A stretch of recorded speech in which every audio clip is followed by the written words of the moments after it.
Right, so our little route, Yeah. we're just going on our little private road here, Okay. so it's a nice straightforward little circuit. Your first lap will just be getting familiar with where we're heading. Yeah.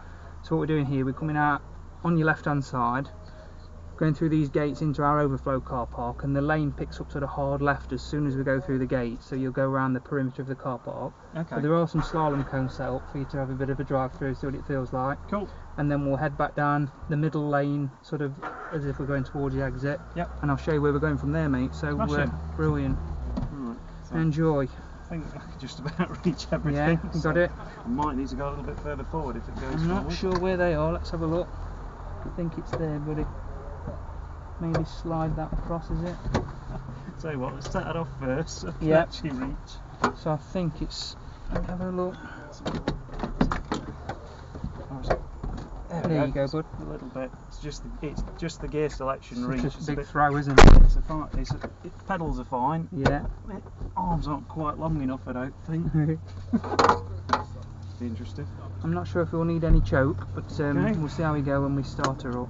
I'm feeling I might have to give up on the seatbelt in a minute as well. Yeah, and again, we're not going at breakneck speed, buddy. Unless you tell me you're practicing for a role in an Italian job movie. I think I might leave that. Yeah. Right, okay. She's away. Okay, so I think we're alright. I think she's running. seems okay. Yeah. Almost definitely going to stall. What box is in your XC then? It's an auto. Right, okay. Yeah, so it's about as far away from a XC, isn't it, you can get. Mine first? Yeah, yeah.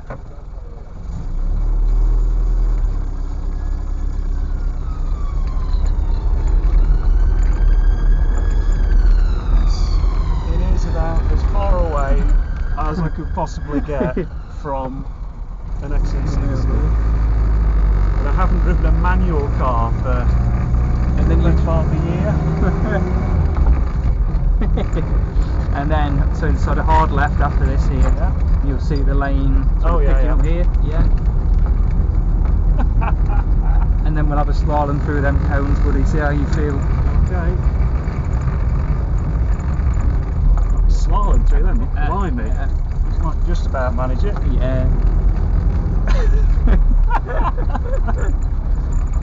Yeah, I'm not used to the notion of turning a car in that tight Yeah, I gap know. in the XC60. It's become so easy, hasn't it, for us? We're going to pick this middle lane up that we're in now. You see the yellow dotted line. Which is it wipers? Is that way or? Try it. No? That must be indicators. Yeah. There we go.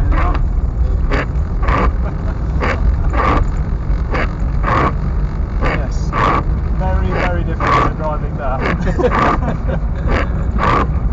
I think these are the ones to go for, though. You know, something that's going to be a bit alien and a bit so far different to what you do and daily. And at 34 brake horsepower, I felt reasonably safe it wouldn't be too quick for me as well. Right, so where are we going? Straight up to these giveaway signs in the middle. I'll have a look out on the road for you. Okay, no problem. So yeah, we're all right, buddy. You find your gear stick again. So we're heading down where that car's coming from, but staying to the left-hand side. Okay. Brilliant. Sorry, I didn't mean to No, go it's through all your right. mind. No, it's I love the gear throw on this. I think it's brilliant. Oh, Yeah, here we I think go. that's third. Yeah. Yeah, so I mean, smallest car I've owned is a Peugeot 205. Okay, yeah. Oh, just so you know, we're going where it says one way, this sign pointing that way, we're sort of the lane will pick up as we turn right. Okay. Brilliant. Sorry. Yeah, no, don't worry about it. And many a drive where we've been stalling and laughing, and I think the best was the Austin 7 where we had about 7 attempts to get actually off the mark left here. Yeah, it's great fun really, and again, it's not a test. It's just for people to enjoy having a bit of something that's totally alien to them. So yeah, 205 you went. So 205 yeah. and a couple of things like so like Citroen ZXs and stuff, and that sort of missed this era of driving, if you like. Yeah, I know exactly what you mean. I know exactly what you mean. But yeah, the Mini's just one of those things I've always been kind of curious about, and I'm a big Hub Nut fan, so I watched Ian Seabrook's video when he came here, and that's what got me sort of curious. Perfect. And like I say, it's the thought of you know. I'll just look at this mirror for you, mate, and make sure nothing's come in. But yeah, you're all right. Go for it. Yeah, go on. Sorry. It's just the thought of, you know, you used to be able to buy a car like this to go to the shops in, and now it's almost completely inconceivable. Yeah. Yeah. And 4 adults riding to the seaside in something like this would have been common. And you just think, how did they do it? Well, the thing is though, this is a remarkable piece of packaging as well. Yeah. You think about the interior space and something like this. Yeah. Just following it round here to the left, staying to the left of that white line. Yeah. And then I can shut up instructing after we've done that first lap, and we can chat cars. You'll probably so stay in this lane here. Yeah. So in between those giveaway lines, and then we're going back down to where we started. Into the car park around again. Yeah, you alright, buddy? Yeah, I mean, what a genius design to fit such a compact little thing together. Down the middle one here. Down the middle one, yeah, to get sort of such a compact little design, and it also be obviously so successful in its kind of, you know, racing pedigree style as well. It's a brilliant little thing. The other thing that sort of super impressed me about this particular, well, the Mini in particular, is I don't know if you're familiar with the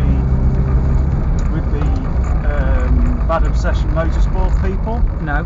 So they took one of these and they've put the running gear from a all-wheel drive Toyota Celica into this chassis. Wow.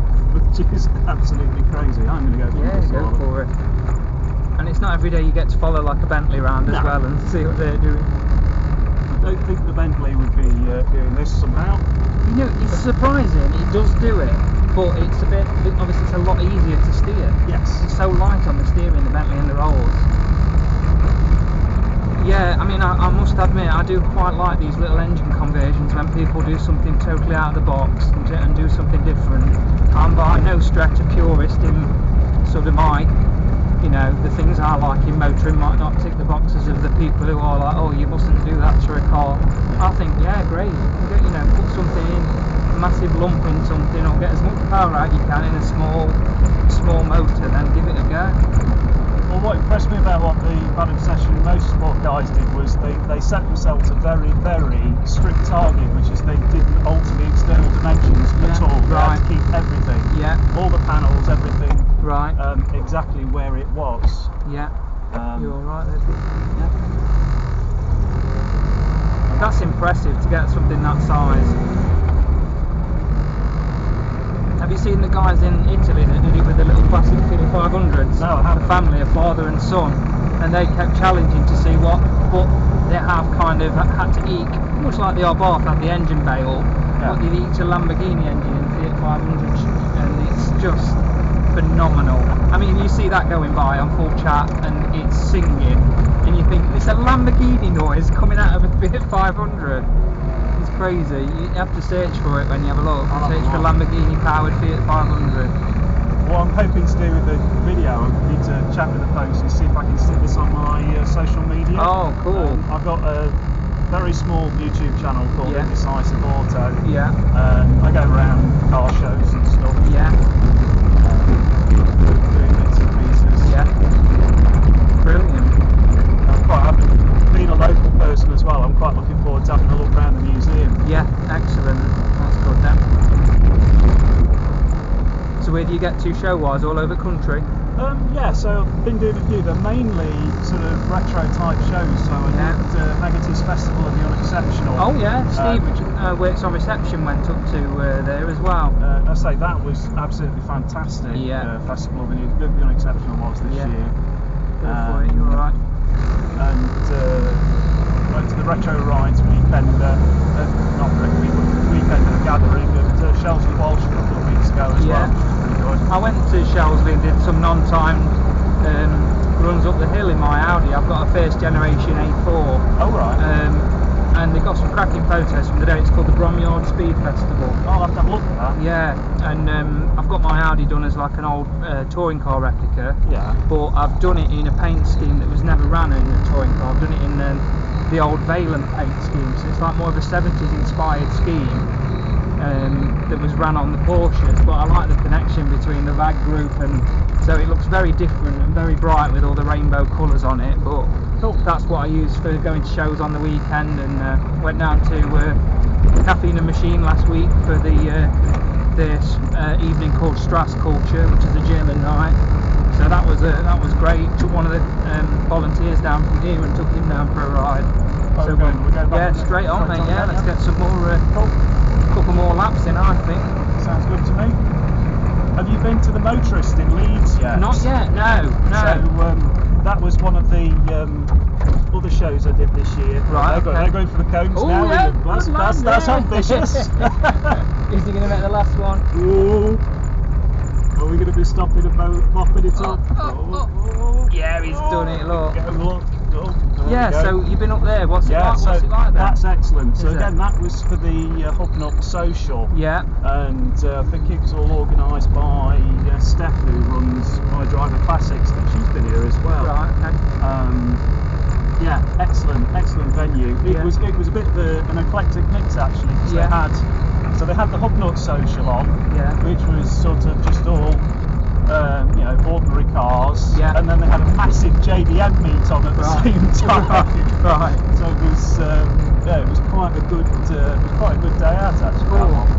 Oh, I'll have to get your details before you leave, if that's all right, bud. Absolutely. And exchange details if you ever go into any shows and bits, and I can either have a ride or tag along, or if you're going somewhere and I'm going, I'll give you a shout. That sounds like a plan to me. It's always nice to meet like-minded guys, and I mean, I love new cars, and it's been. We might be coming to a store. Don't worry, no, we're in. I think you've got quite accustomed to it already in your driving. So you must get people who've not driven a manual car for about 20 years, don't you? Yeah, we did. And yesterday I did a couple of drives with a gent. That's first. Yeah. Just as I'm boasting about how well I'm doing. Choose the one where the Austin 7 clutch, you have to sort of double down on it, and it has to be absolutely flush to the floor, or you can't select it. Got it? Yeah. Sorry. Don't worry about it. It's the fun of it. You all right, buddy? Go for it. Yeah, I must admit the Mini's always been sort of there on my periphery. So my eBay watch list is a really eclectic mix of cars. And then there's a company based in. You got it. Yeah. Sorry. You're alright.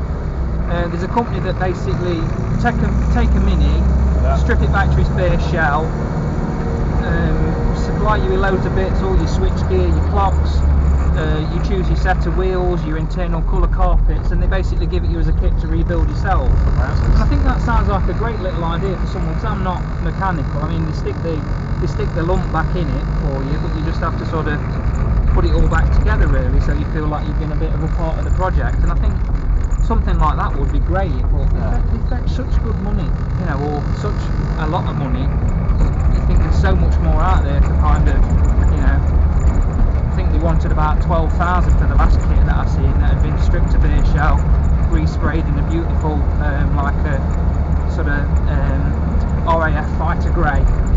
And I thought, yeah, that would be quite nice, but I don't think the missus would give me the space in the.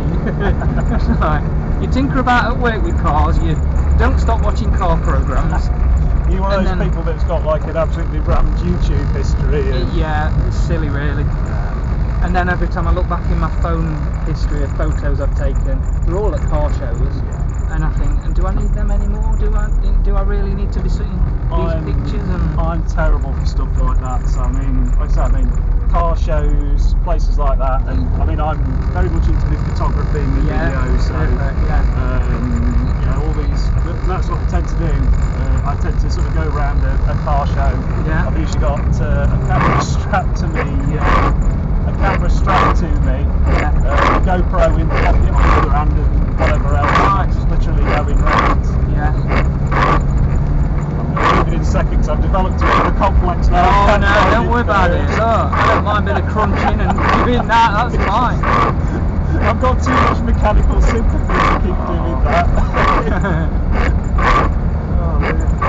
Yeah, I went to the Max Power reunion at Toaster Racecourse a couple of weeks ago. There was a lot of the old original Max Power cars there, and I just absolutely loved seeing what kind of levels people were taking new builds to, and what they were doing to, you know, to the interiors, about retrimming seats and the details that were there. Yes!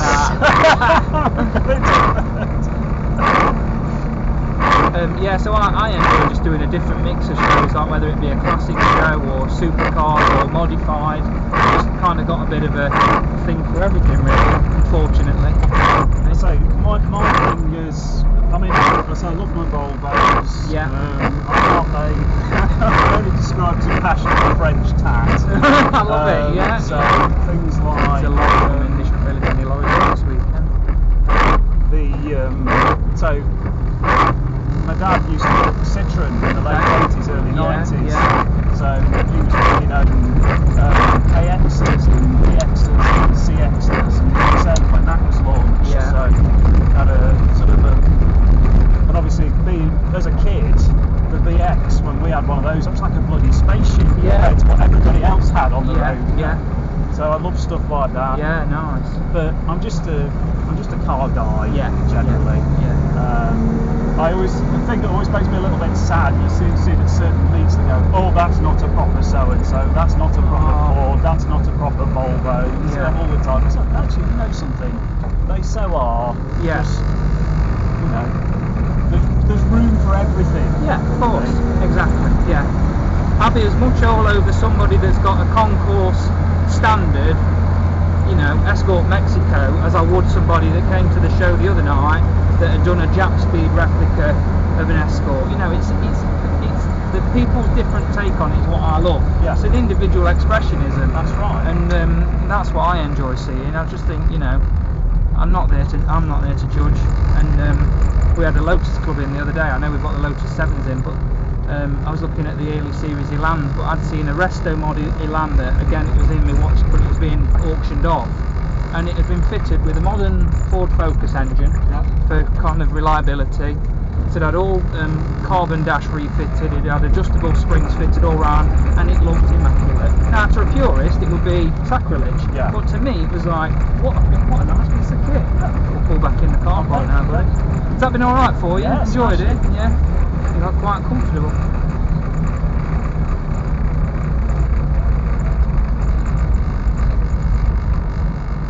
And I'm sure you'll be able to reverse it between that Minx and. Oh, you're gonna ask me to. We'll let these guys go first.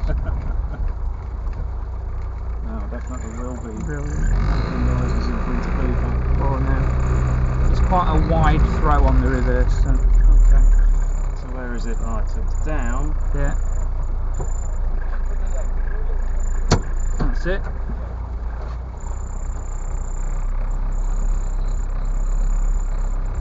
Good visibility on these. Yeah. Well, that's the one thing. When I've been looking at newer cars at the moment, yeah, to replace the XC60 with, and really everything has got abysmal rear visibility now. I mean, that's not too bad, but a lot of them now are just. Brilliant, buddy. Spot on. I've enjoyed that. Thanks. Thank you very much. What was your name again? Sorry? Ian. Ian. Yeah. Thank you very much. No, you're welcome. Right, so I think that's in neutral, and it's that way off, isn't it? That's it.